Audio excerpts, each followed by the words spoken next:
जिन विद्यार्थियों को board exam 2026 का देना है वे लोग अब तैयार हो जाएं, किताब और गाइड का टेंशन खत्म करिए। अब आपको आरजे विथ राशि यूट्यूब चैनल पर आपको मिल रहा है क्वेश्चन के साथ साथ आंसर भी। अब इस क्वेश्चन और आंसर को आप तैयार कर लीजिए, अब लिख लीजिए और इसको एग्जाम हॉल तक आपको लेकर जाएगा और आप अच्छे से अच्छे नंबर प्राप्त कर सकते हैं। आइए हम लोग का जो सामाजिक विज्ञान के भूगोल में हम लोग बात कर रहे थे, भूगोल में अब जितने भी ओरिएंटेड क्वेश्चन है जो एग्जाम में पूछे गए हैं उन सभी क्वेश्चनों को आपको बताने वाले हैं जो बहुत ही आपको कारगर साबित होने वाले हैं। तो अब फर्स्ट क्वेश्चन हम लोग का हो रहा है कि औद्योगिक प्रदूषण क्या है।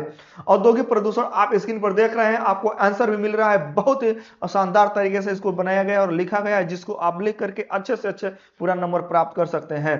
तो आपका जो एक नंबर का आएगा तो आप इससे लिख सकते, केवल सिर्फ आप लिख सकते हैं कि जब उद्योगों एवं कारखानों से निकलने वाले धुआं, रासायनिक अपशिष्ट या अपशिष्ट जल, ठोस कचरा या शोर वायु, जल, मृदा तथा ध्वनि को दूषित करते हैं तो उन्हें औद्योगिक प्रदूषण कहते हैं। आप एक लाइन में साधारण तरीके से लिख सकते हैं। और जो एक नंबर का ऑनलाइनर पूछा जा रहा है तो अगर जो यही विस्तृत में पूछा जाएगा या लघुत्तरीय में पूछा जाएगा तब आपको औद्योगिक प्रदूषण के प्रकार को बताते हुए उसको विस्तार से आपको लिखना होगा। तो आप क्या लिखेंगे कि औद्योगिक प्रदूषण के प्रकार। औद्योगिक प्रदूषण के प्रकार में सबसे पहले आपको वायु प्रदूषण को बात करना है। वायु प्रदूषण कैसे फैलता है तो उद्योगों की जो चिमनियां हैं, जो भट्ठे से के चिमनियां हैं, जो उद्योगों के बड़े बड़े कल कारखानों से निकलने वाले धुएं हैं, उनसे निकलने वाली हानिकारक गैस जैसे सल्फर डाइऑक्साइड या NO2 दिया गया है, नाइट्रोजन, और CO2 कार्बन डाइऑक्साइड, धूलकण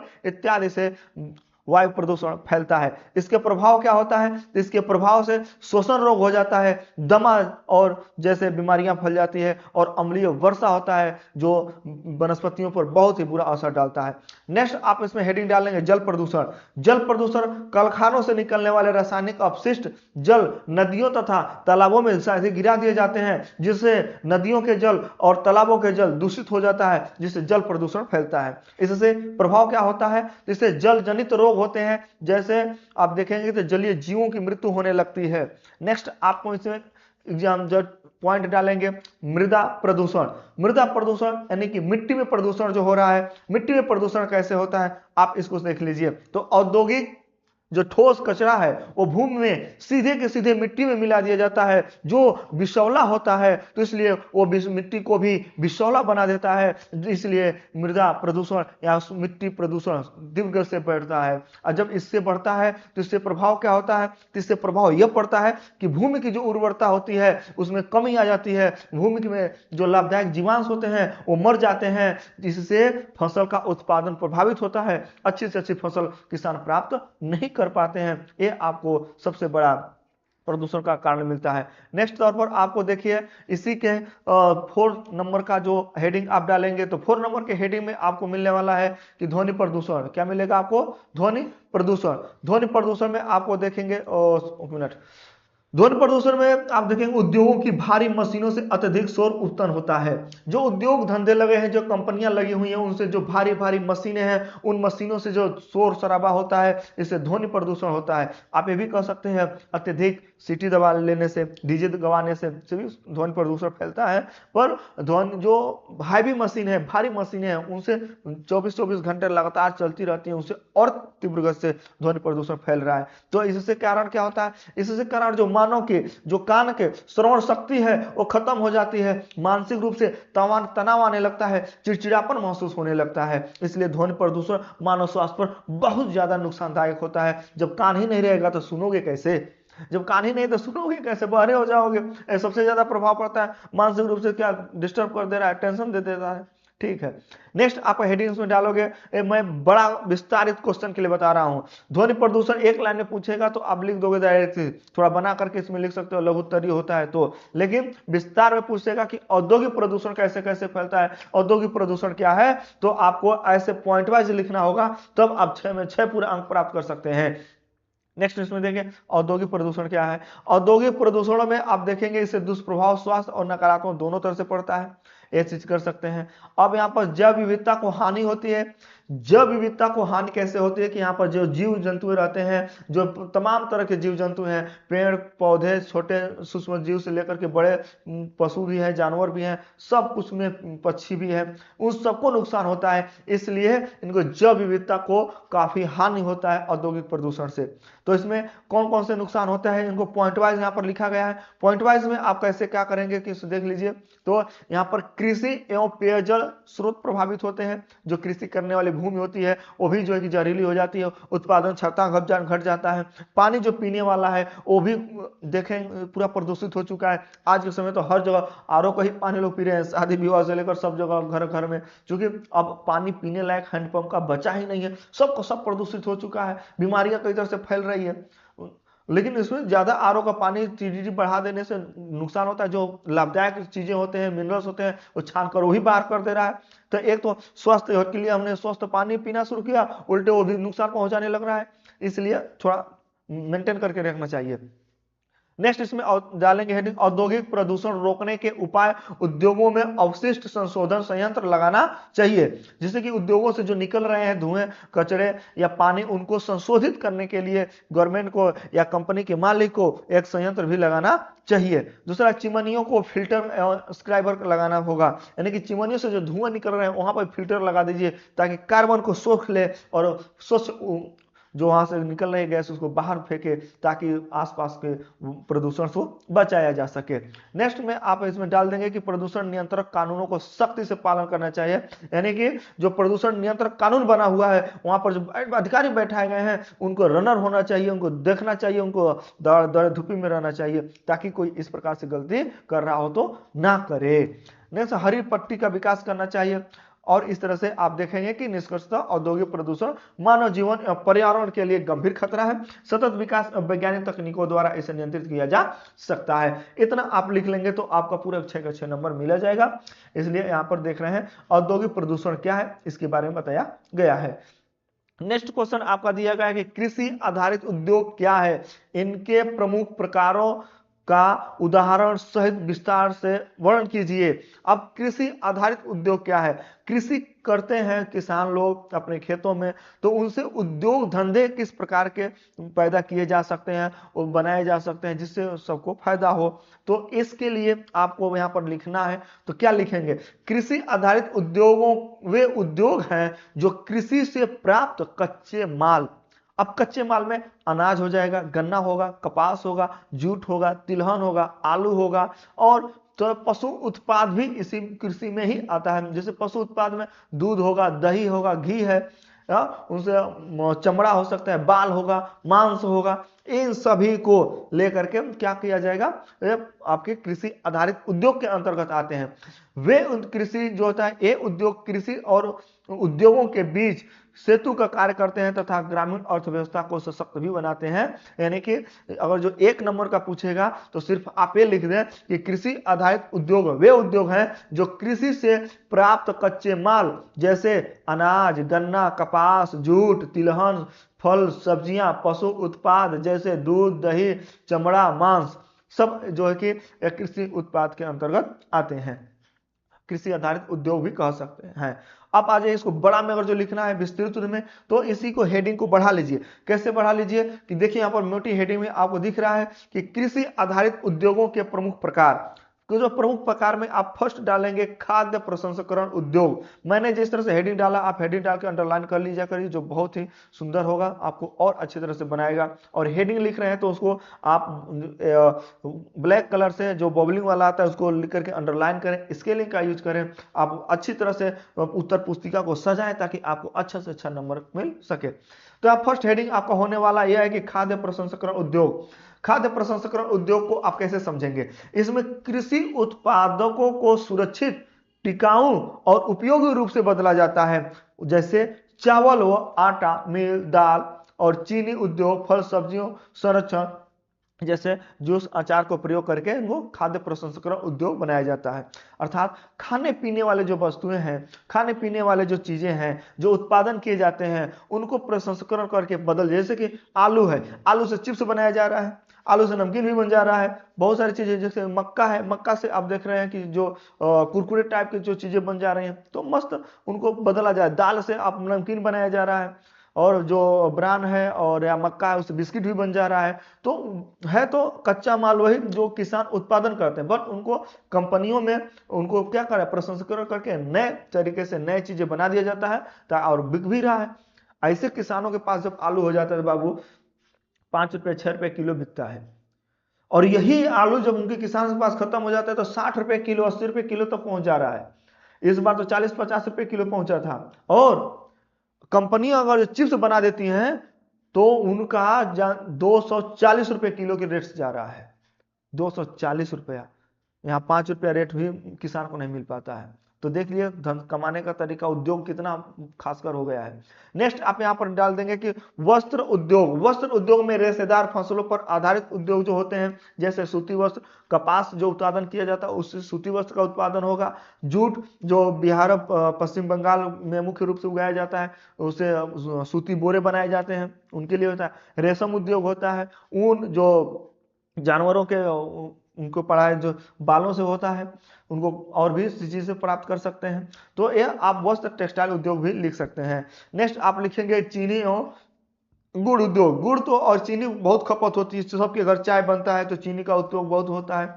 गाय भैंसों के भी गुड़ वगैरह खिला दिया जाता है जब उनको इस स्थिति में होती है। लोग भी खाते पीते हैं, मीठा यूज करते हैं, गुड़ यूज करते हैं, अच्छा अच्छा वाला। तो ये भी एक उद्योग बड़ा सा बनता जा, ट्रेंड होता है। भारत का गुड़ विदेशों में बेचा जा रहा है। हाँ, गाँव में लोग भेली कहते हैं, वो भी विदेशों में बेचा जा रहा है। बहुत ही ट्रेंड पकड़ा हुआ है, और उसमें अदरक इलायची वगैरह डाल करके बेहतरीन बनाया जा रहा है। और उसमें भी चुकंदर से भी बनाया जा रहा है, खजूर से भी बनाया जा रहा है, इतना ट्रेंड कर गया है। तो चीनी व गुड़ उद्योग में डालेंगे कि गन्ने को कच्चे माल के रूप में प्रयोग किया जाता है, जिसमें चीनी, गुड़ और खाड़ यह उद्योग ग्रामीण रोजगार का महत्वपूर्ण है। और आज से नहीं, बहुत पहले से, जब कोई उद्योग धंधा नहीं चलता तब गुड़ जो है कि खाने के लिए भी लोगों का यूज करते थे। वहाँ एक त्योना, त्योना का मतलब भोजपुरी शब्द का ये गाँव वाला शब्द आ गया, उसमें लोग रोटी से चावल से भी खा लिया करते थे, रस पी लिया करते थे गुड़ को, पूरे पूरे दिन काम करते थे, रस और चना यूज किया करते थे। तो बहुत बड़ा रहा है। इसके बाद से नेक्स्ट आप हेडिंग राइट करेंगे तिलहन एवं खाद्य तेल उद्योग। तिलहन एवं खाद्य उद्योग तेल में आप क्या लिखेंगे, कच्चा माल, सरसों, मूंगफली, सोयाबीन तेल इत्यादि जब आते हैं ये तिलहन के अंतर्गत आते हैं, और ये भी एक प्रकार से उद्योग है। इस समय देख रहे हैं तिलहन का रेट कितना बढ़ा हुआ है, 180 रुपया लीटर जा रहा है। तो बहुत बड़ा इसका है। सूरजमुखी का भी तेल आएगा खाने के लिए। इसमें खली का जो होता है, कच्ची घानी के पिराने के बाद वो पशुओं के लिए यूज किया जा रहा है, बेचा जा रहा है। मूंगफली, सरसों, सोयाबीन का तेल सब ट्रेंड पकड़ रहा है, सब इसमें। अब तो व्यापारिक चीजें हो गए। पशु आधारित उद्योग क्या होता है, पशु आधारित उद्योग में जुड़े हुए उत्पादों पर आधारित होता है, जिसमें डेयरी उद्योग, दूध, घी, पनीर इत्यादि देख रहे हैं। पनीर हमारे यहाँ शादी में 300 रुपये किलो खरीदा गया था। घी आपको देख रहे हैं 600 रुपये किलो बिक रहा है। दूध आपका 65 से 60-65 रुपये लीटर जा रहा है। तो ऐसे बहुत बड़ा उद्योग बढ़ता जा रहा है। तो सब लोग कमा रहे हैं, सब कर रहे हैं, तो एक पशु आधारित उद्योग के अंतर्गत आ जाएगा। चाय, कॉफी और मसाला उद्योग, बिना किसी के घर जो सब्जी बिना मसाले का बन ही नहीं रहा। मैक्सिमम लोग तो ऐसे बिना सुबह में चाय का उनका ब्रेकफास्ट ही नहीं होता है, नाश्ता ही नहीं होता है सबके घर। तो चाय, चीनी दोनों महत्वपूर्ण हो चुका है, चाय पत्ती। तो ऐसा उद्योग के अंतर्गत आ जाएंगे, कृषि उद्योग के अंतर्गत आ जाएंगे।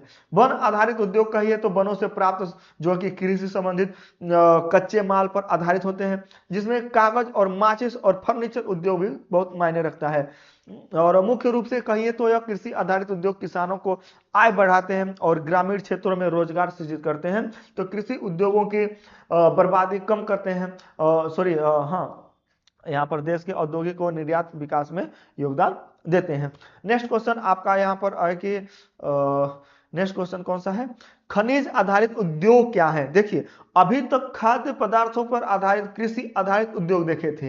कृषि आधारित उद्योग में आपने सबको देख लिया। अब खनिज आधारित उद्योग कौन कौन से हैं, ये दोनों क्वेश्चन बहुत ही ट्रेंडिंग क्वेश्चन है, जो बार बार रिपीटेड क्वेश्चन है, कई बार पूछे गए हैं। इन लोगों को आप क्वेश्चनों को आप लिखिए और आंसर बना लीजिए। यह जो सब ट्रेंडिंग क्वेश्चन है, सिलेक्टेड क्वेश्चन है। जैसे कि इनके प्रकारों को जो बताना है, तो आपको 3 प्रकार से यहाँ पर क्वेश्चन मिल जा रहा है। अगर जो 60 में पूछेगा तो एक लाइन में लिख करके आगे बढ़ जाएंगे। लघु उत्तरीय पूछेगा तो 1 पेज आप लिखेंगे, और दीर्घ पूछ रहा है तो आपको 2 पेज लिखना होगा। तो 2 पेज के लिए पूरक मैं आंसर तैयार कर दिया हूं आपको। सिर्फ आपको कुछ नहीं करना है, इसमें स्क्रीनशॉट ले लीजिए, पढ़ लीजिए, याद कर लीजिए, या तो नोट्स बना लीजिए। नहीं नोट्स बनाना है, नो टेंशन, कोई टेंशन नहीं, आप सिर्फ स्क्रीनशॉट लेकर के रट्टा मार लीजिए। एग्जाम तक के जो गेट के बाहर तक आपको अपने मोबाइल से को ले जाने का होता है, उसके बाद जमा करवा लेते हैं, वहां भी आप पढ़ सकते हैं। आपको कुछ भी ले जाने की झंझट नहीं है, सिर्फ एक चीज आपको समाहित कर दी है।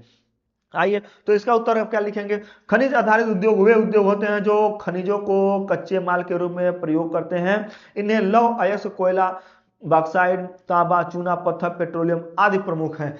ये उद्योग देश के भारी उद्योगों का आधार होते हैं और औद्योगिक विकास में महत्वपूर्ण भूमिका निभाते हैं। खनिज आधारित उद्योग के प्रकार क्या हो सकते हैं? तो खनिज आधारित जो उद्योग है उनके मुख्य प्रकार में आप देखेंगे तो लौह एवं इस्पात उद्योग है। इस उद्योग में लौह अयस्क, कोयला और चूना पत्थर का उपयोग किया जाता है। उत्पाद में आप स्टील, लोहा उपयोग, मशीन या मशीन निर्माण, वाहन, भवन, रेल पटरियां सब उत्पादन किया जाता है। किसके? तो लौह एवं इस्पात उद्योग में। लोहे से बनने वाली चीजें जो होते हैं कि लौह उद्योग के अंतर्गत आएंगे, इस्पात से बनने वाले वस्तुएं इस्पात उद्योग में आएंगे। हालांकि लोहा और इस्पात दोनों मिल करके भी बनाए जाते हैं। अब जो चीजें लोहे से बन रही हैं वो लौह इस्पात उद्योग में आ जाएगा। कौन कौन सी चीजें लोहा से बन रही है? तो भारी भारी मशीनें बन रही है, रेल की पटरियां बन रही है, वाहन बन रहे हैं, भवन का निर्माण हो रहा है। ये सब किस में आ जाएगा? तो लौह इस्पात उद्योग के अंतर्गत आ जाएगा। नेक्स्ट है आपका सीमेंट उद्योग। सीमेंट उद्योग कैसे आएगा? चूना पत्थर और जिप्सम इसका मुख्य कच्चे माल है और इन्हीं के उपयोग से सीमेंट का उत्पादन किया जाता है। सीमेंट का प्रयोग कहाँ किया जाता है? तो सीमेंट का उपयोग जो होता है सड़क बनाने में किया जाता है, पुल और बांध बनाने में किया जाता है, भवन निर्माण करने में किया जा रहा है। तीव्र से बिना सीमेंट का किसी का घर कैसे बन पाए? सब कच्चा घर हो जाएगा। सीमेंट लग गया तो पक्का घर हो गया। तो पक्का घर ईंट और सीमेंट और बलुआ से बनाया जा रहा है, तो सीमेंट का बहुत ज्यादा उपयोग हो रहा है। तो ये सब खनिज आधारित होते हैं। एल्युमिनियम उद्योग भारत में बहुत ज्यादा यूज किया जा रहा है कि बॉक्साइट एल्युमिनियम से तैयार किया जाता है, जिसमें विमान तैयार किया जा रहा है, विद्युत तार बनाया जा रहा है, पैकेजिंग का काम किया जा रहा है। नेक्स्ट अब इसमें तांबा उद्योग आ रहा है। तांबा उद्योग तांबा के अयस्क से तैयार किया जाता है। इसका जो है कि विद्युत उपकरण बनाया जाता है, तार बनाने में प्रयोग किया जा रहा है, सिक्का यहां तक कि ढाला जा रहा है तांबा उद्योग के माध्यम से।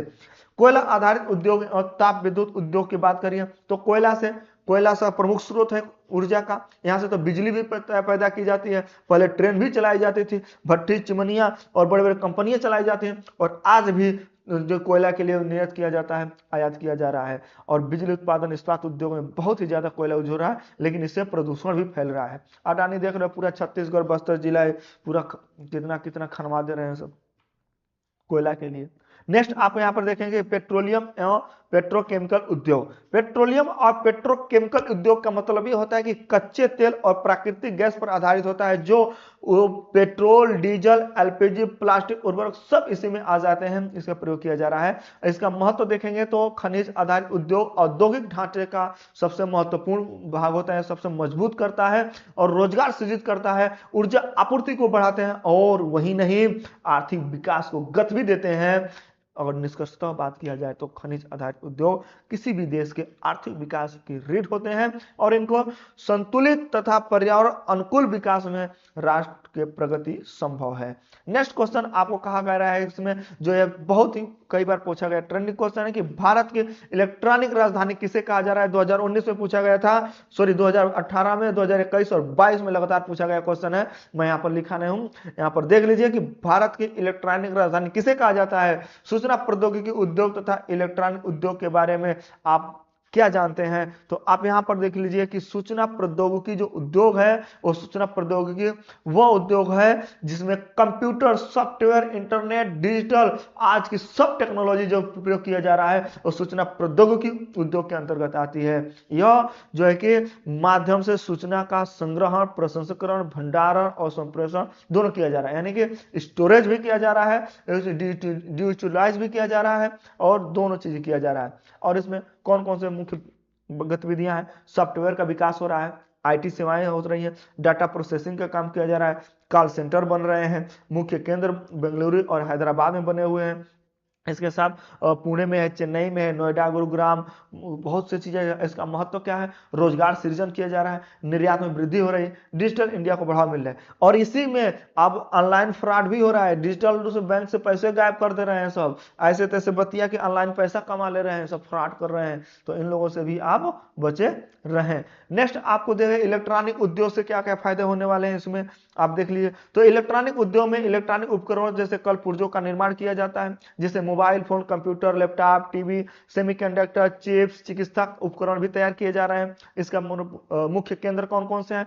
तो इलेक्ट्रॉनिक का सबसे महत्वपूर्ण जो केंद्र है वो बेंगलुरु है, नोएडा, चेन्नई, पुणे, हैदराबाद, सब ये सब सिटी आ रही हैं। और इसका महत्व क्या है? तो आधुनिक तकनीकी का विकास, आत्मनिर्भर भारत के समर्थन और औद्योगिक आधारभूत मजबूत किया जा रहा है। तो ये आपके जो भूगोल चैप्टर से जो महत्वपूर्ण क्वेश्चन जो पूछे गए हैं वो मैं आपको लेकर के आ गया हूं। अब आपको इधर उधर भटकने की जरूरत नहीं है, स्क्रीनशॉट लीजिए और जब भी जाते हैं, कहीं भी घूमने जा रहे हैं, कहीं आने खाने पीने के समय भी, कभी भी आपका किताब आपके हाथ में मोबाइल में है, अब फटाफट लिखते रहिए, पढ़ते रहिए और देखते रहिए। इधर उधर का आप जो रील देख रहे हैं उसमें टाइम बंद कीजिए। अब आपको 58 डेज और बचा हुआ है, और उसी में आप पूरा का पूरा तैयारी कर लीजिए, लास्ट चांस है। और आपके जीवन की यह पहली कड़ी है, आपने 10 सालों में जो पढ़ाई किया है उसका फल आपको 10वीं क्लास पास करने पर मिलेगा, और यह तय करेगा कि इसके बाद आपका भविष्य किस राह में जाने वाला है। आप अच्छा नंबर प्राप्त करोगे, वो आप जिस सब्जेक्ट में आप अच्छा लेकर आओगे, जनरली वो बच्चे उसी में चले जाते हैं। जैसे मैथ में जिसका आया मैथ साइंस से इंटर ले लेगा, 12 क्लास कर रहते हैं, जिनका साइंस अच्छा रहता है साइंस ले लेते हैं,